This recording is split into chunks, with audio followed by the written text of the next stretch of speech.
Pakala beach festival సందర్భంగా 14-15 తేదీ ఫిబ్రవరి జరగబోయే సందర్భంగా ఈరోజు బీచ్ క్లీన్ చేసుకునే కార్యక్రమం. భవిష్యత్తులో ఆంధ్రప్రదేశ్లో పాకల బీచ్ ఒక మంచి పొజిషన్లో నెంబర్ 10లో ఉండే విధంగా తయారవుతుందని ఆశిస్తున్నాను.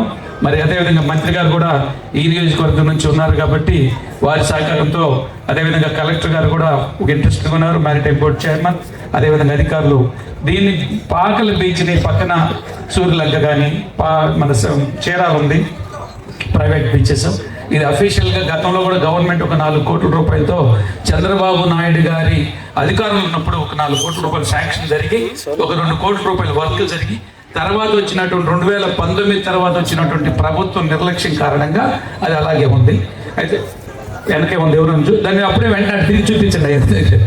సో దాన్ని ప్రమోట్ చేయడానికి మంత్రివర్యులు కూడా ఆయన ఈ ప్రభుత్వం వచ్చిన వెంటనే అనేక సార్లు కూడా టూరిజం బోర్డుకి రిప్రజెంటేషన్ చేయడం జరిగింది, ఆయన లెటర్ కూడా ఇవ్వడం జరిగింది.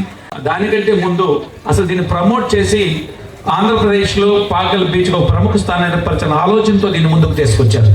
దీనివల్ల ఏంటంటే రేపు రాష్ట్ర ప్రభుత్వం గౌరవ ముఖ్యమంత్రి చంద్రబాబు నాయుడు గారు కూడా ఈరోజు రాష్ట్రంలో టూరిజంను ప్రమోట్ చేయడానికి కానీ భారతదేశంలో ఒక అగ్రగామి రాష్ట్రంగా ఇంటర్నేషనల్ టూరిస్ట్ డెస్టినేషన్గా చేయడానికి ఆంధ్రప్రదేశ్ని ఆయన అగ్రహరం కృషి చేస్తున్నటువంటి గౌరవ ముఖ్యమంత్రి చంద్రబాబు నాయుడు గారు వారి స్ఫూర్తిగా వారి ఆలోచనతో మేము అందరం కూడా ముందుకెళ్తున్నాం.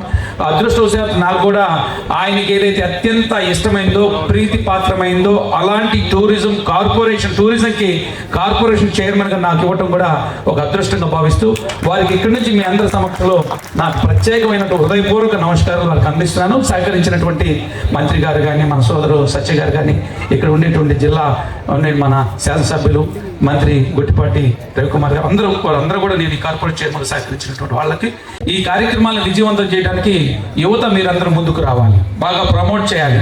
మరి చదువుకుంటూనే చక్కగా మీరు విద్యాభివృద్ధి కొనసాగిస్తూనే మంచి ఉద్యోగాలకు వెళ్ళేటువంటి ఆలోచనతో ఉంటూనే ఇలాంటి మంచి కార్యక్రమాలు ప్రత్యేకించి క్లీన్ అండ్ గ్రీన్ కార్యక్రమాలకి యువత ఏదైతే ముందుకు వస్తుందో, ఎవరైతే దానికి నడుము బిగిస్తారో, ఎవరైతే ఆలోచిస్తారో యువతతో ఏదైనా సాధ్యమని ఒకసారి సెలవిస్తూ చెబుతూ నాకు అవకాశం ఇచ్చే పెద్దలందరికీ నమస్కారం తెలియజేస్తూ ముగిస్తున్నాను. Thank you.